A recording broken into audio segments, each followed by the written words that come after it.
Hello guys, welcome back to our channel Vidyanjay. My name is Kunal Jain and I am from Tipladi Vadodara. Basically आज मैं आपके साथ जो डिस्कशन करूंगा, मतलब आज के बाद जितने भी जो लेक्चर्स आएंगे, वो बेसिकली मैं जितने भी क्वेश्चंस लूंगा उन लेक्चर्स के अंदर वो सब पीवाईक्यू लूंगे। अब पीवाईक्यू का ये मतलब नहीं कि वो सिर्फ जेई मेंस लेवल पे होंगे।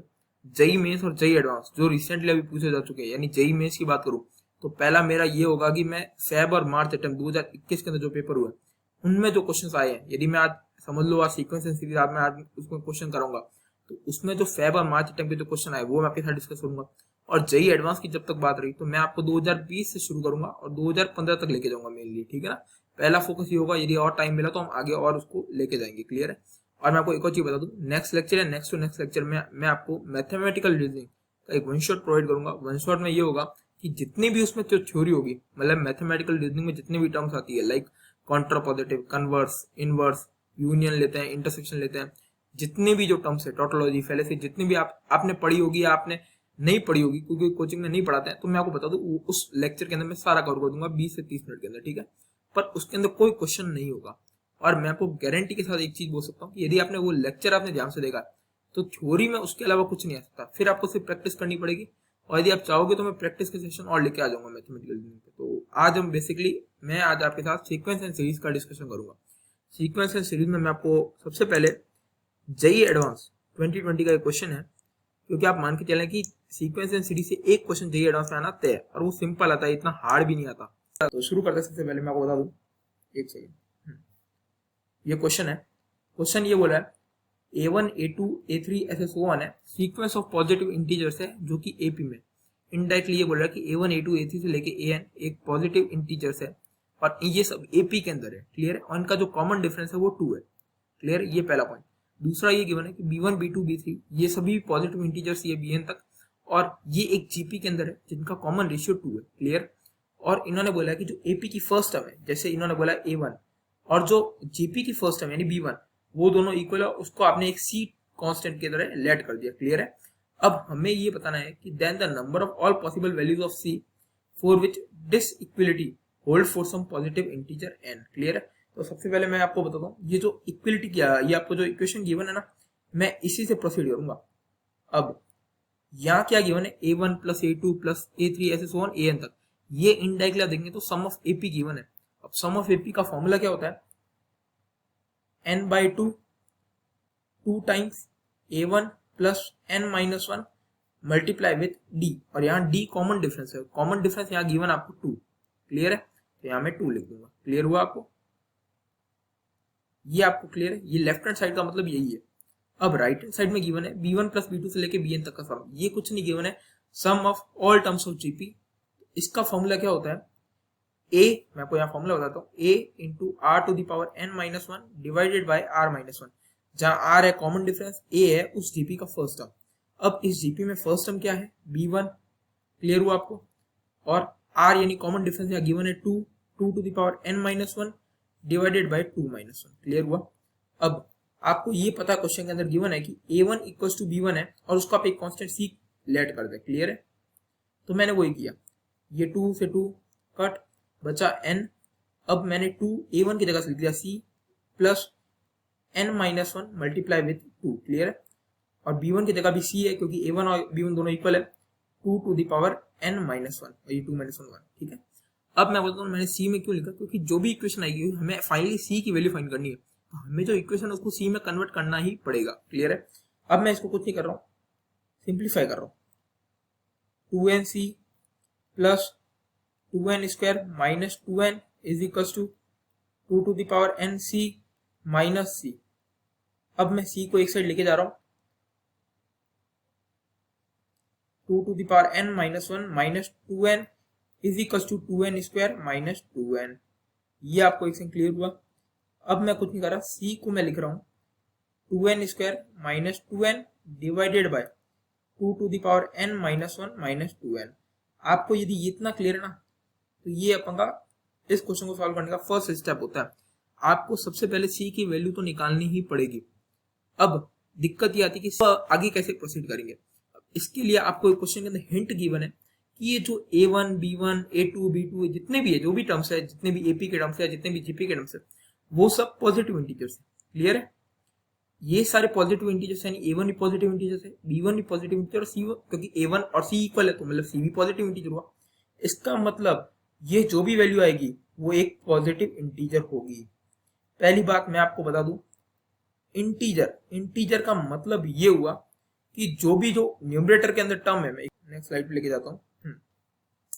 इसका मतलब ये हुआ जो 2n स्क्वायर माइनस 2n लिखा हुआ ना, उसकी value greater than equal to 2 to the power n minus 1 minus 2n होना चाहिए। इसका रीजन ये दूंगा, यदि डिनोमिनेटर बड़ा हो गया तो न्यूमरेटर, अब समझ लो मैं डिनोमिनेटर मैंने बढ़ा लिया, डिनोमिनेटर लिया 3 और न्यूमरेटर लिया 1, तो ये एक फ्रैक्शन क्वांटिटी आएगी जो कि इंटीजर नहीं है, और हमें इंटीजर बताना है, जो c है वो एक इंटीजर होना चाहिए। तो इसका मतलब यही होगा कि पहले तो यही केस आएगा कि जो न्यूमरेटर है वो डिनोमिनेटर से बड़ा होना चाहिए, क्लियर है, और जो न्यूमरेटर है डिनोमिनेटर है उससे कंप्लीटली डिवाइड होना चाहिए, divide completely by denominator, clear है।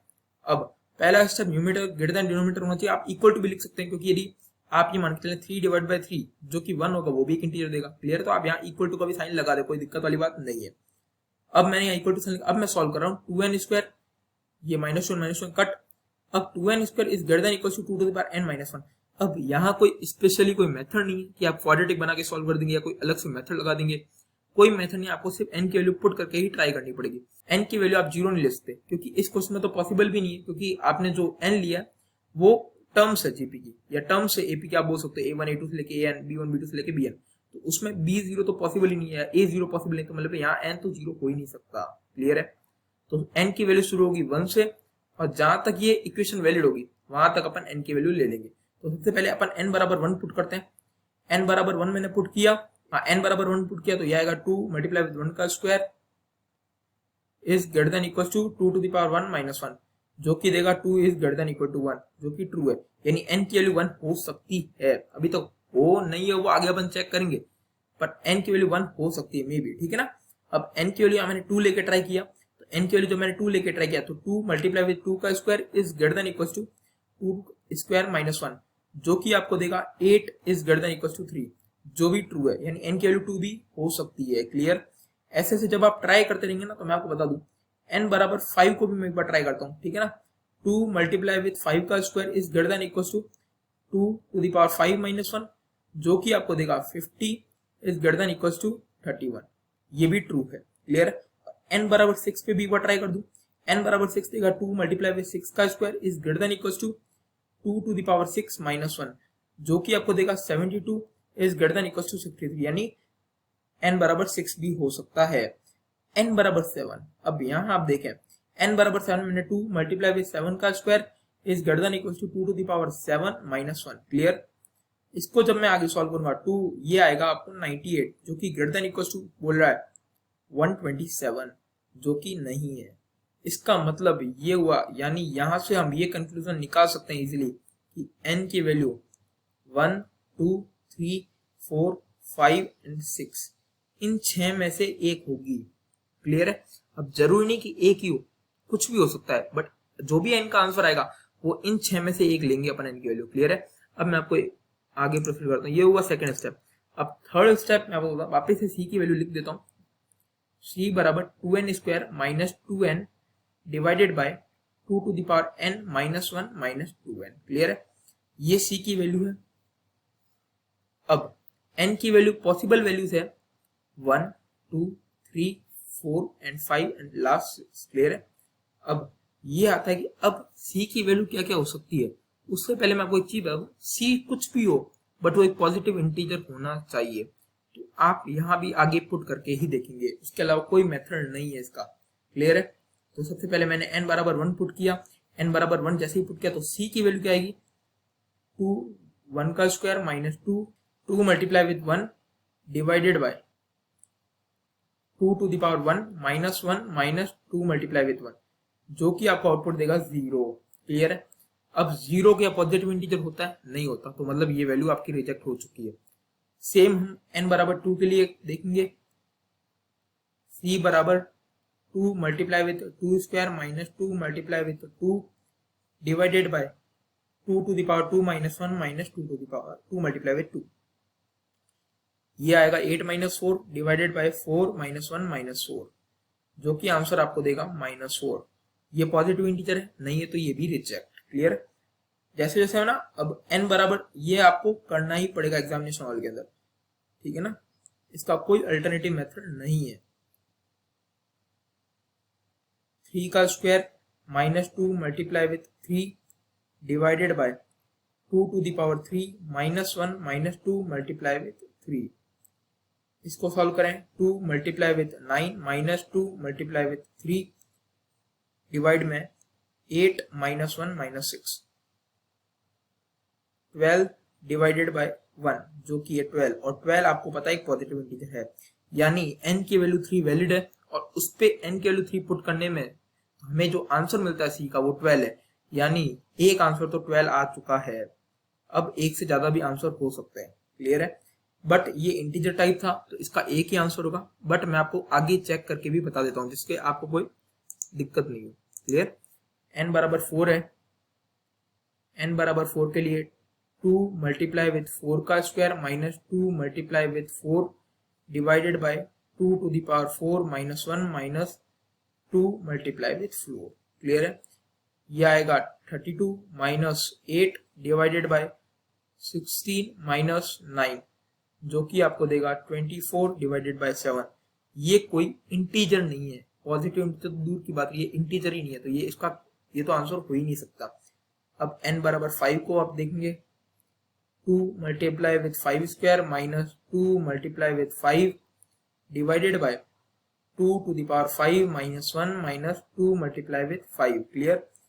इसको सॉल्व करेंगे, ये आएगा 50 -10 डिवाइडेड बाय 32 -11। क्लियर? इसको जब आप सॉल्व करेंगे 42 डिवाइडेड बाय 21। ये एक रेशनल है, ना कि पॉजिटिव इंटीजर, तो ये भी आंसर नहीं हो सकता। n बराबर 6 के लिए चेक करेंगे, 2 मल्टीप्लाई विथ 6 का square -2 multiply with 6 divided by 2 to the power 6 -1 -2 multiply with 6। Clear? ये आपको देगा 72 -12। क्लियर? Divided by 64 -12 -1। क्लियर? 72 -12 आपको देगा 60, 64 -12 देगा 51। ये भी एक पॉजिटिव इंटीजर नहीं है। इसका मतलब ये हुआ कि n की वैल्यू 3 है, अपन का आंसर आएगा। जब आप पुट करेंगे c बराबर 2n square -2n divided by 2 to the power n -1 -2n में, तो आपको जो यहाँ से आंसर मिलेगा c का वो होगा 12, यानी जो अपन का फाइनल आंसर है इस क्वेश्चन का वो होगा 12, क्योंकि हमें n की वैल्यू नहीं पूछती, हमें आंसर पूछा था c का, c की क्या वैल्यू होगी। अब मैं आपको बता दूं, ये जो मैंने कैलकुलेशन किया ना, जैसे n बराबर 4 निकाला, n बराबर 5 पे c की वैल्यू, n बराबर 6 वैल्यू, ये आपको एग्जामिनेशन हॉल के अंदर नहीं करनी है। ये मैंने सिर्फ आपको चेक कराने के लिए की, जिससे कि आपको ये शक नहीं हो कि जैसे n बराबर 4 पे भी आंसर आ सकता है, n बराबर 5 पे भी, n बराबर 6 पे। बट एक चीज का ध्यान रखें, यदि ये मल्टीपल चॉइस क्वेश्चन होता तो आपको चेक करनी पड़ती n बराबर 1 से लेकर 6 तक। बट क्वेश्चन जो पूछा था एग्जामिनेशन हॉल के अंदर वो एक इंटीजर टाइप था, मतलब जेईई एडवांस 2020 में जब ये क्वेश्चन आया था तो एक इंटीजर टाइप में आया था। इंटीजर टाइप में आप एक ही आंसर पुट कर सकते हो, और अपन का n बराबर 3 पे c की वैल्यू 12 आ चुकी है, तो मतलब वही अपन का फाइनल आंसर है। और आप आंसर पुट करते समय ध्यान रखें 12.00 पुट करना है। क्लियर है? और इसी के साथ आज मैंने आपके साथ एक जेईई एडवांस 2020 का क्वेश्चन डिस्कस किया, और यदि आपको ये वीडियो पसंद आई हो तो please like this video and share with your friends. और यदि आपको मैथ्स, फिजिक्स या केमिस्ट्री में किसी में भी कोई भी डाउट हो तो आप डिस्क्रिप्शन बॉक्स के अंदर एक व्हाट्सएप पर लिंक होगा, आप उसमें ऐड हो और उसके अंदर आप कोई भी डाउट पूछ सकते हैं, और हम जितना जल्दी हो सके उस डाउट का सॉल्यूशन आपको प्रोवाइड करने की कोशिश करेंगे। Thanks for watching this video.